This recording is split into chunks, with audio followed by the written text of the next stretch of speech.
Now we've given up on the clicker. If you've been following the saga of the clicker, it's just about as big a saga as the one in Revelation. I'm giving up. I'll just say click when it's when I'm ready for this light, assuming that it's working. Oh yeah, it does. That's good. I should say a couple of the blokes are getting together tonight at the Hop Hen. If you're interested in drinking some things that are patiently fermented, you can come and join us. Hop Hen. If you know the Hop Hen, it's two of my friends opened up that brewery, and so we try to frequent their establishment. And they don't need our help anymore because they're doing great, but they still make pretty good beer. So if you want to sit around and have a chat with us and have a few schooners, come on and join us. What time was it? 7 o'clock. All right, well, there you go. That's the announcement I'm adding in. Now, we've been at this Revelation series for a while, for a few weeks now, and I just wanted to talk, kind of get a set as to where we have been in the past few weeks. So click. We have, in the past 2 weeks, seen 2 cycles of 7. And cycles of 7 are pretty important in Revelation. They come up quite a bit. We've seen 7 seals. We've seen 7 trumpets. And very importantly, we have seen the story of the 2 witnesses. Let's click for that. The story of the 2 witnesses, these 2 prophetic witnesses that represent the church, represent John's audience really, and the church's prophetic witness in the world. And we've seen that in that story, they are martyred by the beast from the abyss, and we'll talk more about that beast today. But they are martyred, they are killed. But then they are vindicated through resurrection in this story that we looked at last week. And this is in my notes, but actually the word for witness is the Greek word martyres, or in that context, martusi is the same, just different forms of the same word. But martyres is from where we get the word martyr. The word for witness in the Bible is the word martyr. So there's a deep connection between that idea. And to be a martyr is to be a witness to the testimony of Jesus, which is the spirit of prophecy, as Revelation later tells us. And we also know, click, that's going to get annoying, isn't it? But I'm going to keep doing it. It's the only mechanism I've got to communicate with Brittany. We know that in this book, there is a huge anticipation. There's an anticipation of martyrdom for a significant number of the disciples of Jesus, for a significant portion of the church in that day and age, in the first century. So there's this anticipation that stands behind a lot of the things going on in this book, and it's martyrdom at the hands of the Roman Empire and its imperial cult, the worship of Rome and the worship of the Roman emperor that was common in Asia Minor back in that day. And today we're going to see that unpacked even more fully, and we're going to see it more next week. So it keeps coming up and up and up and up. But we're going to begin today with an epic story that we're going to see unfold, even bigger than the epic of the clicker. And it begins with a dragon story. Now, maybe you have, maybe you haven't. I hope you've read, in preparation for today, if you've read chapters 12 to 14, you're in good shape. I've prepared an exam. It has a multiple choice section and an essay section, and it requires 70% to pass. No, not really. But if you have, you'll be well prepared. If not, that's okay. Hopefully this will give you some food for thought, and when you get home, sometime this week you can read it, and hopefully, I hope it'll make a bit more sense to you, assuming I preach this well. But it starts with a dragon story. So click. Now we know many stories of dragons. All right, we've got many stories with dragons in them. Lord of the Rings, Shrek, Harry Potter, click. There's Puff the Magic Dragon. There's that thing from the Never-Ending Story. Come on, Never-Ending Story. Turn, look at what you see. I've got children of the 80s here, sure. Oh, thank God. All right. Let's look alive. So in this section, in this section of Revelation, this chapters 12 to 14, we get John's own dragon story. He tells a dragon story. And His story is basically a streamlined rendition of the Messiah's story, of Jesus' story.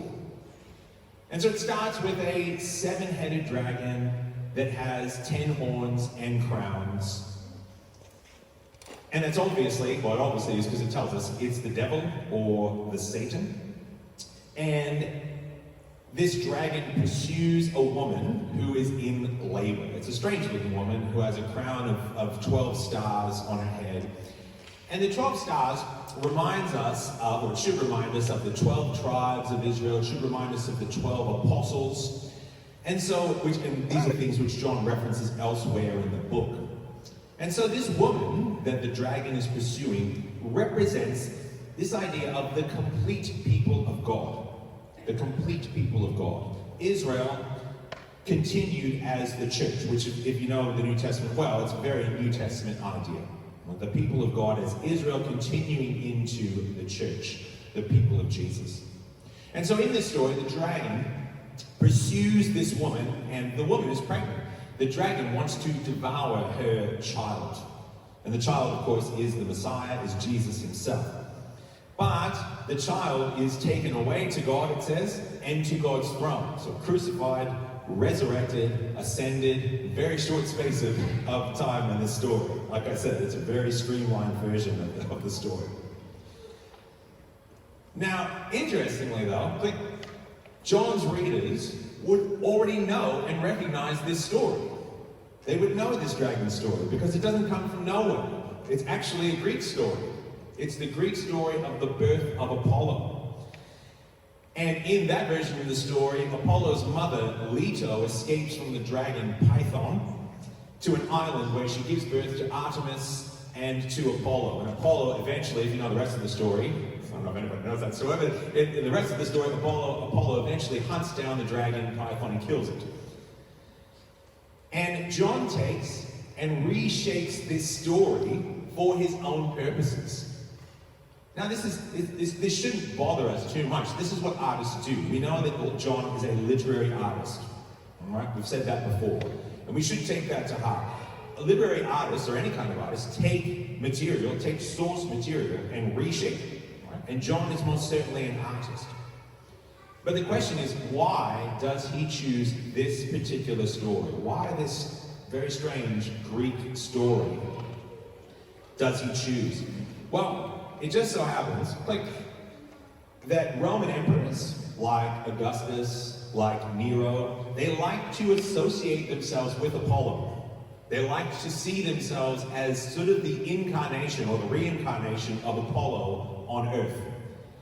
And so, I think I have a slide there. Yeah. So here's an example, right? This is, on the left-hand side, that's a statue of Apollo playing a lyre, which is a harp of sorts. And on the right-hand side, that's actually one of Nero's coins. And on the back of that coin is a depiction of Nero as Apollo playing a harp or playing a lyre. And so it's clear he's trying to associate himself with this idea of Apollo, being the son of Apollo, or being the incarnation of Apollo on Earth. And so John, by deliberately taking this story and reshaping it, is making a subversive statement. And I want to stress this. He is making a subversive statement about the true emperor over the false emperor of Rome. And that's a theme that we're going to see in the rest of the passage today. And so in the next section, after this sort of crazy dragon story, well, the dragon story continues. Because next we see a war in heaven. And it's Michael and his angels, the archangel Michael and his angels, versus the dragon and his angels. Now I want to caution us here that we shouldn't see this, I know there's a temptation to do this, we should not see this as an angelic war that some sort of theorized took place before creation. This is not that. This is a war in the present time. Not our present time, but a war in the audience's present, John's audience's present day. It's the victory that is won by Jesus' death. And it's a victory that is put into action by the martyrs. And we know that because in the following verses, this is what they say. The dragon is thrown out of heaven, And it says this: they have conquered him by the blood of the Lamb and the word of their testimony, for they did not cling to life, even in the face of death. It's a short, sharp, but very powerful statement about martyrdom and its power. And we'll see more of the martyrs later on, as we always do in Revelation. And so this victory being won, the dragon is cast down to earth. Now, in the Jewish viewpoint, the Satan is like the prosecuting attorney of heaven. That's his role. By the way, I've noticed that I'm saying the Satan. That might strike you as a bit strange. Satan is not a proper name. It's not a name. Right? The Satan is a word meaning the accuser. And so that's why I'm saying that, because that's actually what it is. It's not his name. He is the accuser, the enemy. And so the accuser, according to his role as sort of the prosecuting attorney of heaven in this Jewish thought, he brings accusations of guilt against people to the heavenly courtroom. That's kind of his role. But here, he is, after the victory won by Jesus' death and carried out by the martyrs, he is thrown, tossed out of heaven. He no longer has that place, because there is no longer a role for an accuser in heaven. Amen. But of course he's angry about this. Nobody likes to lose their job, right? Nobody likes to be retrenched. Nobody likes to be made redundant. And so in anger, we've seen angry people before, so so in anger, he continues to make war on the woman and her children, on the people of God. And it says who her children are: those who keep the commandments of God and hold the testimony of Jesus. Which is, of course, John's audience, right? These are the churches of Jesus that John is writing to. The children of the woman, if you like, in this story. Good. And here is how he plans to conduct this war with the dragon: by summoning two beasts. Now, there's a lot said in the world about these two beasts, and there's a lot written about it. And I really do hope, that this will make some sense of it for you. This next section where these beasts are talked about reminds us very deliberately of Daniel chapter 7. Now, if you're familiar with Daniel chapter 7, what happens in that chapter? What happens in that chapter is that Daniel, the prophet, sees a vision of four beasts. And these four beasts are rising out of the sea, which in the Jewish mindset, the sea is a place of chaos. The sea is a place of disturbance. The sea is a place where God's order is not happening the way it should. And also, coming out of the sea means that something is foreign. It's not a local force, and we'll see that more today. But he sees these four beasts rising out of the sea. One is like a lion, one like a bear, another's like a leopard, like sort of this crazy four-headed leopard thing. And then another is like a beast that really just defies description. It's that ugly. And these four beasts represent four successive empires of the world that stand against the people of God. And in the same way, here in our story, in Revelation, the dragon summons up a beast from the sea that, unsurprisingly, actually looks a lot like himself. It has 7 heads and horns and crowns. And it says it sits on the dragon's throne. And it comes from the sea. That means it's a foreign entity. And it says it has power over all the peoples of the earth, and they all worship it. And it blasphemes against God, and it persecutes the people of God. Now, if you've sort of been following on with what we've been talking about in Revelation, you should probably recognize or be able to have a guess as to what this beast represents. But even if you can't, I'll tell you this, we should remember, this is stock standard apocalyptic imagery. Right? And apocalyptic imagery is about revelation. Apocalypse means revelation. It's not about destruction. No? So apocalyptic imagery always seeks to reveal events that are current, and I'll say this, current for the readers of the book. I'm going to say that again. current events for the readers of the book. In other words, the original audience of the book, not for us. As Ben mentioned, I think in the first week we did this, it has to mean something for the original audience. It has to. Otherwise, there's no point having this book at all. And so that really eliminates a lot of the very common sort of, if you like, antichrist interpretations that pop up in our day and age about this particular beast. Because the truth is, actually, John's readers would know exactly what this beast was. There would be no mystery to it. In fact, not just his readers, anyone in the first century, and I do mean anyone in the first century, a Roman soldier, a Roman merchant, anyone would be able to work this out. The beast has 7 heads and wears crowns. Rome is a city of the emperors. It is famously built on 7 hills. And it's not often that we can be so direct about Revelation, but I'll say this. The beast from the sea is Rome. It is the Roman Empire. It's as simple as that. And that will actually be proved even later on when we talk next week. We'll see that again, and it will be even more clear next week than it is this week. The beast from the sea is Rome. And that fits with the allusion to Daniel's beasts, which are different empires of the world. There's an interesting twist, actually, in this too. That when John describes the beast rising out of the sea, it actually has a lot of the features of the beast that Daniel saw in his vision. Like, it has bits of it that look like a lion, and bits that look like a leopard, bits that look like a bear. And so, in a sense, yes, it's Rome, but in another sense, it sums up all empires that set themselves against God and God's people. And then second, after we see this beast from the sea, we see a second beast. And this beast rises from the earth. So it is a local force. It's not foreign like the beast from the sea. This is a local entity or a local power.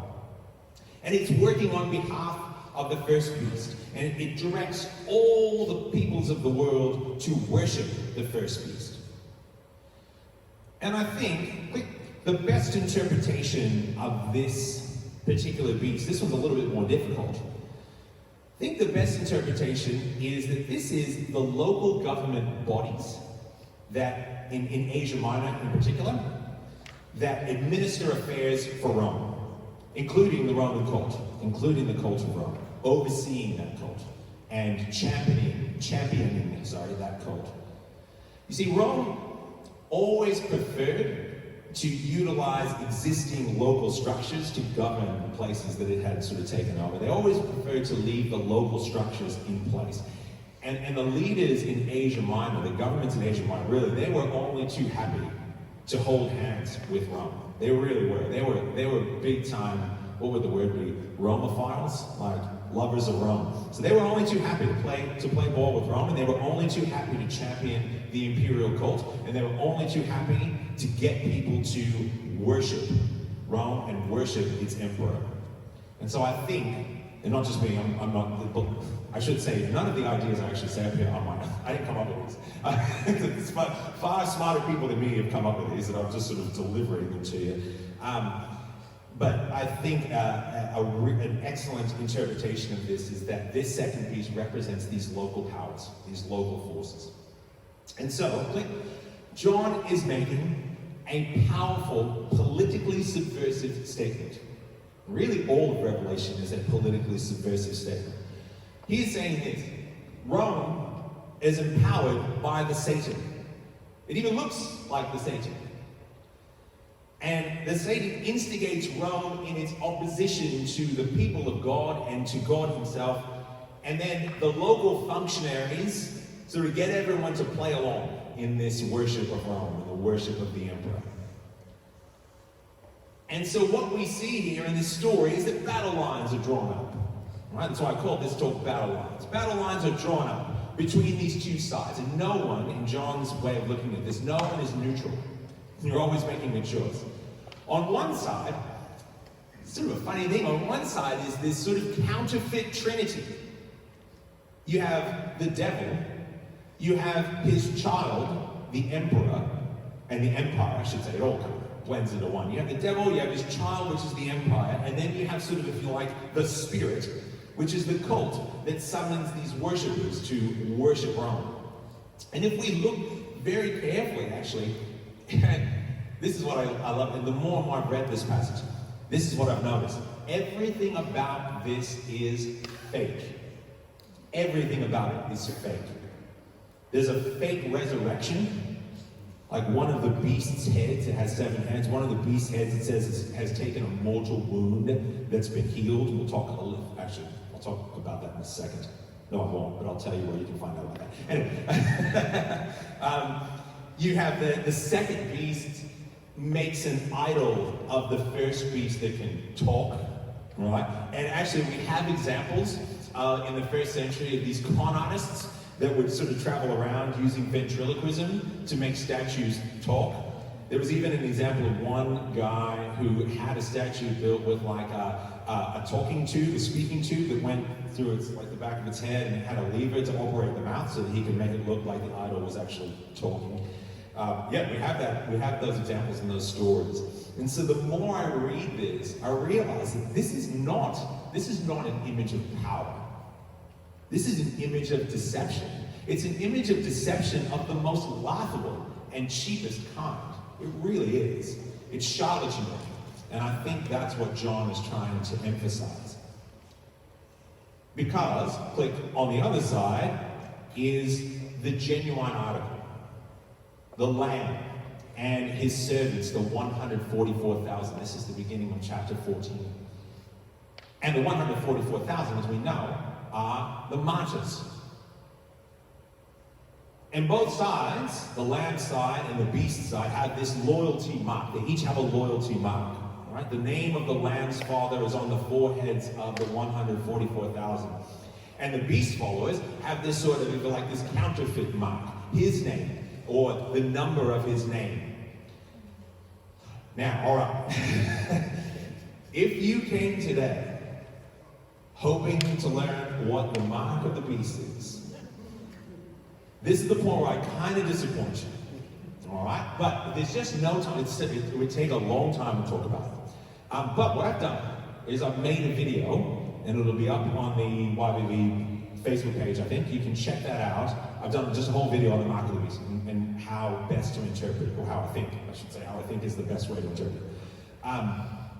I will say, like, we don't have time to really go into it, but I will say, we're talking here about symbolic marks. It's very clear, I think, in the passage as you read it. These are symbolic marks of allegiance, symbolic marks of loyalty. But if you want to learn a little bit more about that, watch that video. Hopefully it will explain a couple things. And I can answer questions at the end if you're curious, if you just can't wait. So these battle lines, these two battle lines with these two powers are drawn up. But we already know who's going to win. Yay. Because 3 angels in this next section, 3 angels actually proclaim it. And this sort of echoes passages. You know, John loves to use Old Testament allusions. It echoes passages like Isaiah 52 and 53 and Jeremiah 50 and a few others. But these 3 angels are proclaiming the eternal gospel of God's kingdom. And they are pronouncing judgment on Babylon, which, if you've read the New Testament, you know that Babylon is often 1st century Christian code for Rome. But we'll get more into Babylon and everything it represents next week. Click. And now, we come to what I think is actually, what I really want to spend time on here is, I think, the most interesting section of this whole story. Because when we look at chapter 13, which is when the beast rises out of the sea, we see the beast from the sea persecuting the people of God. Right? And it says this, it says, if one is to go, or if any are to go into captivity they will go. If any are to be killed with the sword, then by the sword they will be killed. Here is the endurance and faithfulness of the holy ones. So this is a call, isn't it? A call toward martyrdom and a recognition that that's probably what's coming. And so the beast we see is persecuting the people of God, martyring the people of God. But then we fast forward to chapter 15, which we'll talk more about next week, we see the martyrs actually singing a song of victory in front of the throne of God. And so this section, chapter 14, must be a literary bridge. It has to bridge the gap. It has to show us how the victory is won. And the bridge that I'm talking about here is actually this really strange image of a reaping by the Son of Man and more angels. There's angels everywhere in Revelation. There's angels popping out everywhere. They're just like this angel, that angel, the 7 angels are just coming from all over the shop. But there's this interesting image of a reaping. And this is what it says. If you have your Bibles or your devices and you're in chapter 14, I'm going to read just verses 19 and 20. Just cut to the chase. And this is what it says in verse 19 of chapter 14. So the angel swung his sickle over the earth and gathered the vintage of grapes, gathered the vintage of the earth. And he threw it into the great winepress of the wrath of God. And the winepress was trodden outside the city, and blood flowed from the winepress as high as a horse's bridle, for a distance of about 1,600 stadia, which is 290 kilometers if you want the metric translation. And it's a strange image, it really is. There's a lot of blood. And we'll see a lot of blood next week as well. This might, on the surface, look like an act of judgment. That's what it strikes us at first glance, but we might need to look closer. And we might especially need to look closer because we know that John likes to take imagery and turn it on its head and subvert our expectations of what we see. The things in Revelation, when we see them, are not always what they seem. And we see this mention of God's wrath. But wrath in the New Testament is not by any means a straightforward concept. I will defer that conversation to next week, I think, because it fits better next week. But I actually think that the best interpretation of this particular vision of the winepress is that of scholars like G.B. Caird, N.T. Wright, and several others.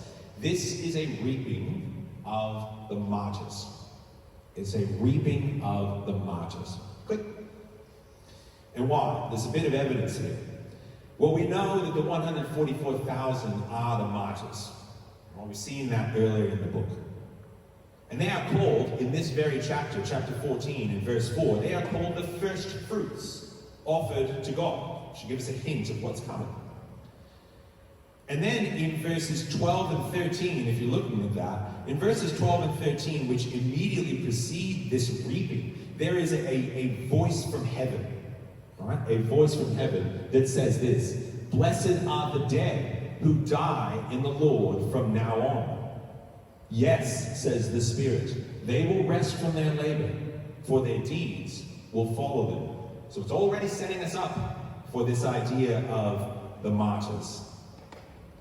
And finally, there is this interesting fact that's mentioned here, that the grapes are trodden outside the city. And Jesus, of course, was crucified outside the city.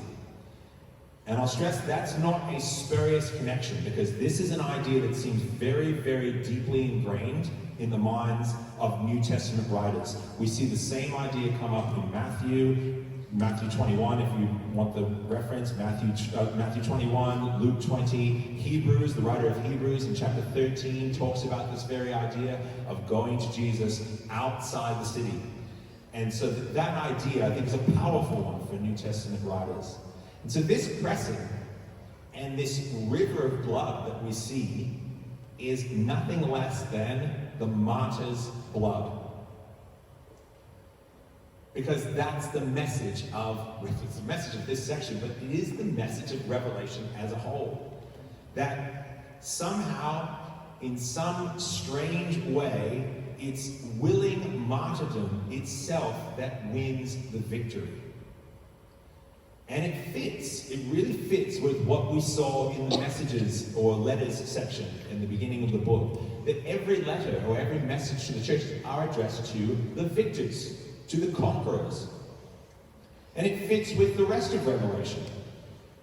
And its focus on the martyrs and the power of martyrdom. And we will see more of that next week. So, click. Now look, this is the point where I guess I feel a little guilty because the same thing keeps coming up. It's not my fault, I didn't write the book, but we might be tired of seeing and hearing the same message over and over and over and over again. But the truth is, that's what Revelation does, and that's what it is. It shows us the victory won by the martyrs from all kinds of different angles and visions and perspectives. And it's a message that really would be powerful for, and quite hopeful actually, for John's first audience. It's a message that they would need to hear and that they would want to hear. But I guess the question would be, what do we do with it? Because in all likelihood, I mean, we're not in danger, us here, sitting in this place. Unlike some Christians in the world today, and we must acknowledge, there are many Christians in the world today who would face this very thing. And let's not be oblivious to their situation. But for us here, we're not likely in danger of dying or facing this kind of martyrdom. But I think what we should take from passages like this, and what we should take from this book as a whole, is the level of commitment and allegiance that is expected of followers of Jesus. The commitment that is expected. Revelation is not a book that gives you much room for wavering. The commitment that is expected is total. It is a total commitment. And it's a commitment all the way to death if necessary. And so that, and whatever that looks like for us, I think is a message that we can take away from passages like this, that we can take away from the book, is that that expectation of commitment. This is like when we sign up for Christianity, when we sign up for Jesus, we're signing up for a very, very serious thing. Was it Rena and I as we were doing communion this morning, she mentioned a very powerful thing. We've been talking a little bit about like the early church fathers and some of the things, especially what they've said about like non-violence and about martyrdom themselves. And we talked about that over the past week. And she mentioned, she said, when I'm sort of drinking this cup, I'm realizing what we're thinking, or it's coming to mind that we're standing in the line of these men and women who wrote and said these things, and like we're sharing in something that they shared. Like we're all sharing in this together. Like we stand in this sort of unbroken line. And it's very powerful. It's a very powerful idea, isn't it? It really is. And so this sense that what we've signed on for, or what we are fellowshipping in, what we are sharing when we share the body of Christ, when we share the blood of Christ, is sharing in his death. Right? We are sharing in his death. And we are sharing in his resurrection, obviously. But we are sharing in his death, and that kind of commitment. That kind of commitment is not to be taken lightly, and it's a powerful, powerful thing. And we will have a bit of discussion here, and we'll save a lot of the, martyrdom discussion for next week, because it's going to come up again. We're going to talk a lot about it. And watch my video if you want the Mark of the Beast stuff, and the wounded head of the beast. I can answer that question later if you want to come up. But next slide, I've got some questions. I thought maybe this morning we would just sort of take stock of where we're at, right? Where we are in the book, and take stock of what we've heard so far. So these are the questions. You may get together in a group and not do any of these questions. I don't care. I'm not going to come around police and make sure that you answer the questions. You can talk about what you want. But one thing that might sort of guide your conversation, if you like, is in what ways has this Revelation series sort of either changed or confirmed some of your thinking about the book? What elements, if any, have become clearer to you? I hope some of them haven't. There's a possibility they haven't. But if any elements of the book have become clearer to you, then what are those? You can talk about that. And are there any aspects that remain confusing to you? that might be something you talk about. And then maybe this last one, what burning questions do you still have about the book of Revelation? Now I'll be here, I'm not going anywhere, I'm not bolting out the door, but I'll be here. If you have any questions, I'm happy to answer the best I can. I'm not promising I have the answers, but I'll do my best. I'll dine Ben out because Ben's up the front, so maybe you can ask him a question too. He would know this better than me. What's he saying? So there you go, just ask Ben. Yeah, it's the next slide. All right, cool. So why don't we gather up in our little circles, and just pop it. If you got a question, just pop your hand up, and I'll sort of filter it.